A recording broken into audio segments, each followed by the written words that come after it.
to use a computer because it's dark in here. I can't see anything. One of the things I'm grieving is my eyesight. I started this morning when I could see things. I don't even know if anyone was in the room, but historians will tell you that September 2nd, 1945 was the official ending of World War II. That's when Japan officially signed their intent to surrender on the USS Missouri in Tokyo Bay. The war ended September 2nd, officially, 1945. But communication wasn't like it is today, and word didn't get out that the war had ended everywhere immediately. And one of the last places to receive news that the war had ended was on a remote Philippine island in 1974. A gentleman by the name of Hiro Onoda was still fighting World War II up to 1974. 29 years after the war was over, he had just found out. And you might think, well, that's kind of a fluke, right? Well, it actually happened in the Civil War. That's why we have a thing called Juneteenth. Juneteenth was in 1865, June 19th, 1865. In the Civil War, Lincoln's Emancipation Proclamation was in 1863.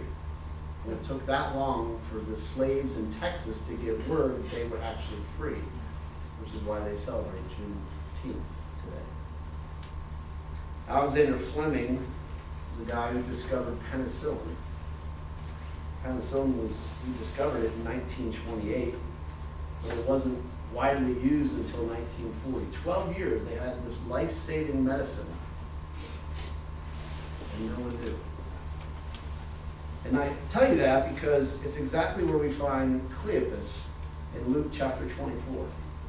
Cleopas is, and this is a passage that's usually taught at Easter, but it really has a quiet Christmas message to it. It's taught at Easter because it has to do with Jesus' resurrection. You know, Jesus was killed on a Friday, Good Friday. All day Saturday he was in the tomb, and Sunday morning early he rose again. But Cleopas didn't get the message. And when you pick up the passage in Luke chapter 24, verse 13, it's Sunday afternoon, and Cleopas is walking along with a companion on a road to Emmaus. Jesus was crucified in Jerusalem. Emmaus is 7 miles away. It's a detail that the scripture gives us, and it's an important one that you'll see in a minute. And Cleopas is walking with a companion, and they're talking about everything that had happened that day.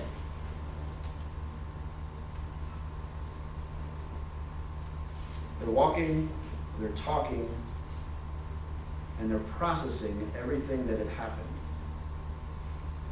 And what had happened to Cleopas? What had happened was Jesus was dead. That's what he was processing. Because he hadn't heard yet that Jesus had risen again. So he's walking on this 7-mile journey from Jerusalem, where Jesus was killed, to this town in Emmaus, processing what had happened. And I want to just talk very quickly about what grief requires. Grief requires support, because Cleopas wasn't alone, was he? He was on this journey with a friend, with a companion. And you can't read it, so if you have a Braille bulletin, you can just scroll down and feel the scriptures. But the verse after that, verse 15, it says that they talked and they discussed these things with each other, and Jesus himself came up and walked along with them, but they were kept from recognizing him. So there's two guys on a journey talking about they can't believe they lost Jesus, the person they've been following for years now. And Jesus sneaks up on them and starts walking with them. Because grief not only requires support, but you're going to see here that it also requires time. Because Jesus comes up upon them and he's walking with them. Remember how far away is it, Emmaus from Jerusalem? 7 miles. They're not taking a bus, right? They're walking. You ever walk 7 miles? How long does it take? couple hours. And if you're in Israel, the terrain isn't flat. So this is a long trip by foot. And Jesus is walking along with them. And they don't know who he is. Because grief not only requires support, but it also requires time. And finally, after this journey of a couple hours, Jesus asks them a question. He says, "What are you discussing together as you walk along?" And they stood still for a moment. The Bible says their faces went downward, and they said to them, Cleopas says to him, "Are you the only one visiting Jerusalem who does not know the things that have happened here in these last few days?" I mean, I know they don't have a newspaper, but even Cleopas is stunned. Like, are you kidding me? Are you kidding me? Jesus, the Passover, this crucifix, you haven't heard? He's shocked.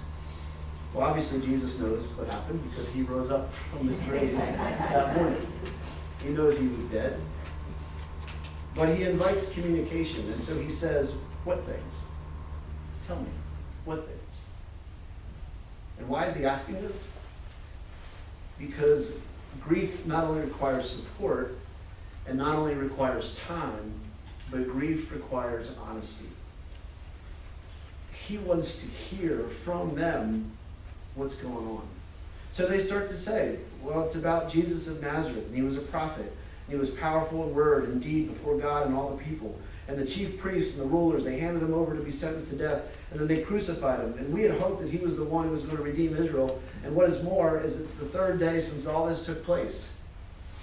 And in addition, some of the women actually amazed us. They went to the tomb early this morning, but they didn't find his body.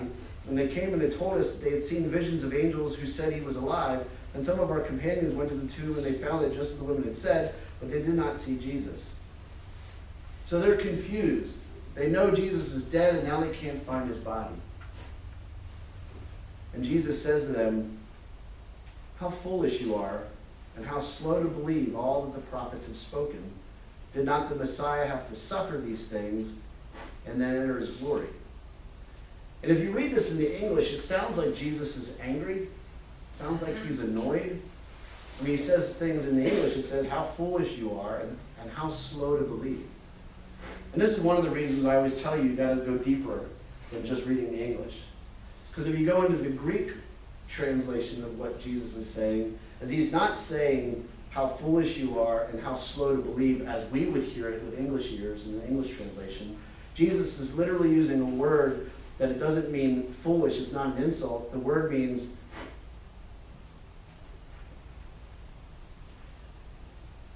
you don't understand, do you?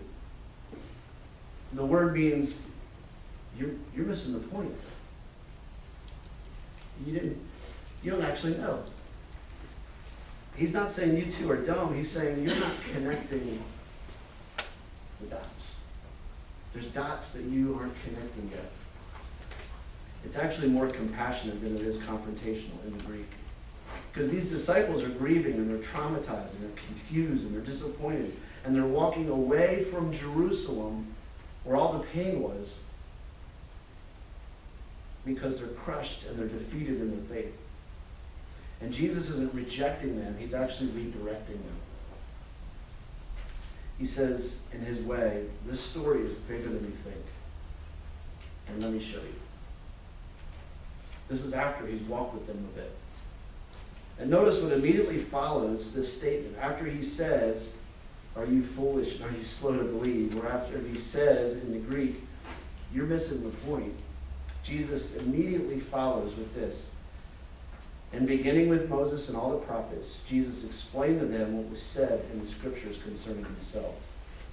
Because grief not only requires support, and it not only requires time, and it not only requires honesty, but it also requires a perspective. And Jesus was about to give them a perspective that they did not have on their grief. It's not that their grief was wrong, it's that the grief was viewed through an improper perspective. Because Jesus had to remind them of who he is, because they didn't know. And then we're told as they approached the village to which they were going, Jesus continued on as if he were going to go further. Jesus was kind of done with this walk, and he was going to keep going. Well, they urged him strongly, "Stay with us, for it is nearly evening and the day is almost over." So Jesus went in and stayed with them. Because grief doesn't just require support and time and honesty and perspective, but it also requires presence. And they needed more of Jesus' presence. And when he was at the table with them, it says that he took bread, he gave thanks, he broke it, and he began to give it to them. And just at that moment, their eyes were opened and they recognized who he was. And he disappeared from their sight. Can you imagine that experience? This is the guy that had been walking with you for a couple of hours, explaining who he is. And just when he gets to the part where he breaks the bread and he's sharing a meal with them, they finally have the scales lifted from their eyes and they get it. And in that moment, he's gone. So they asked each other, "Were not our hearts burning within us when he talked with us on the road and opened the scriptures to us?" And they got up and they returned at once. Guess where? Jerusalem. Do you ever leave your house to run an errand and then realize you forgot your wallet? I did it the other day. Went to Food Line. It's a mile from my house. Virtually got to the checkout and realized I had no money on me. It's not funny. Super busy. I had to drive back into my wallet. I'm in a car a mile away. They had just walked 3 to 4, 5 hours, 7 miles, and when they finally realized, oh man, that was Jesus, they go back to Jerusalem. And what's in Jerusalem? It says that they found the 11 disciples and those who were with them assembled together and saying, "It's true, the Lord is risen, and he has appeared to Simon." They go back to what? Jerusalem. But they go back for community. Because grief just doesn't require support and time and honesty and perspective and presence. But grief requires community. And then it says the two told what had happened on the way and how Jesus was recognized by them when he broke the bread. Grief requires testimony.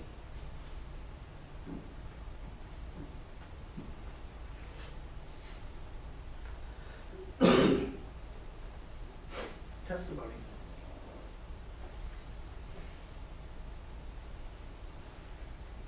You know what I'd rather do tonight? Not be here. I'd rather be by myself. But to be honest, I need support. I need time. I need to be honest. I need perspective. I need presence. I need community. I need to be able to talk about what I've lost. And you do too. You do too. In the movie, A Beautiful Day in the Neighborhood, you see that? Mm-hmm. Mr. Rogers? Mm-hmm. He says this line. He says, anything human is mentionable, and anything mentionable is manageable. This is why we have Grief Share. This is why Maria leads Grief Share. It's our opportunity for our community, in the church or outside the church, to find support and time, a place to be honest, and get a different perspective, and have presence, and have community, and have the testimony. Look, I don't know why you're here tonight. Some of you are grieving. I think if we're honest, we're all grieving something, aren't we? It may not have physically passed, but we're grieving something. There's a relationship that's not right. You might be grieving a loss of identity. It happens, right? You have kids in the house, now they're graduating, they're gone. Your identity changes. You lost a job, you're at a different job, your relationships change. You might be grieving health, or grieving dreams that haven't come true yet, or stability, or purpose, or community. You might be grieving the loss of control, or the loss of time. In this quiet Christmas, grace meets grief. And if you're in a season of grieving, we trust that Christ's grace can meet you there. Because grace provides support. Grace gives time. Grace allows space for honesty. Grace has another perspective. Grace is presence. Grace welcomes community. And grace is a place for testimony. I'd like to close with a poem. A little long, but I trust you'll be okay with it. It's about Luke 24, and it's about you. It's about me. Two travelers walked with their heads hanging low, hearts heavy with sorrow, feet dragging slow. A road stretched before them, dust rising thin, a long, lonely journey with grief tucked in. They whispered of heartache, of dreams torn apart, of a teacher they loved with the whole of their heart. And while they were speaking their pain in the air, a stranger approached them and fell into step there. No fanfare, no lightning, no halo or song, just someone who walked with them mile after mile long. He asked them a question, so simple, so small. Tell me, what sorrow has shattered you all? They said, are you the only one who hasn't heard today how our Jesus was taken, condemned, led away? We hoped you would save us, redeem Israel's plight, but now all we carry is sorrow and fright. And some of our women came running at dawn, said the tomb had been opened, his body was gone. They saw holy angels declaring he lives, a story too wondrous for hearts lost in what-ifs. So they told him their story, their loss, their despair, not knowing the one they mourned stood right there. Then Jesus responded with wisdom so true, connect the dots so you can see what God knew. The scriptures foretold that Messiah must fall, that suffering and glory were God's plan through it all. He listened, really listened to every regret, to confusion, to heartache, to hope's silhouette. He asked no one to hurry, no one to be fine, just matched every heartbeat with his own steady line. And softly he spoke as the dust kissed their feet, unfolding the scriptures with wisdom complete. He told them of promises older than pain, of the love that restores, and the lamb who was slain. The miles kept on passing, as miles often do, but something was stirring, something felt new. A warmth in their chest that they couldn't explain, like sunlight that rises after days upon rain. And when they reached the small village, dust settling down, they begged him, stay with us, don't leave us now. So he entered their home with a calm, gentle grace and sat at their table, love softening the space. Then bread in his hands like the night long before, a blessing, a breaking, a moment, and more. For night as he broke it, their eyes gained their sight, the stranger, their teacher, their Jesus, their light. Recognition exploded like dawn's sudden flame, but just as they saw him, he vanished again. Still something remained that no darkness could shake, a heart fire burning that even grief could not break. They rose from the table and blurted, it's true. He walked the whole road and we never knew. And joy, quiet joy, took the place where pain stood, for hope had been with them, the whole neighborhood. And so, here we gather with nights cold and long, with stories of heartache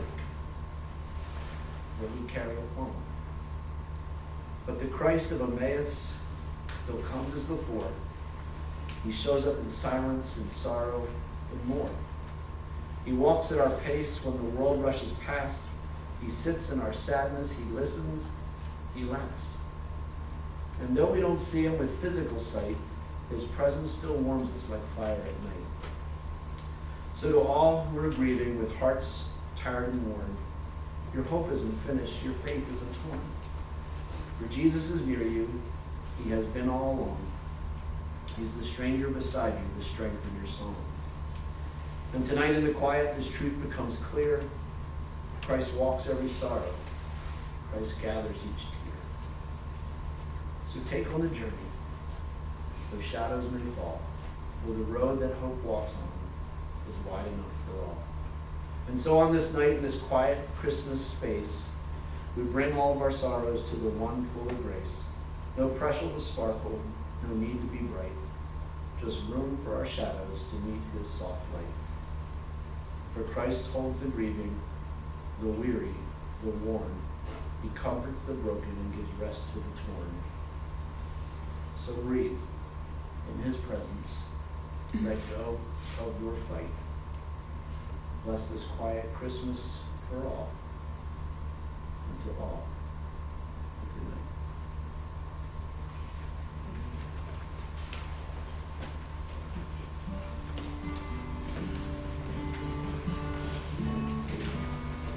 It came upon the midnight clear, that glorious song of woe, from angels bending near the earth to touch their hearts of gold. Peace on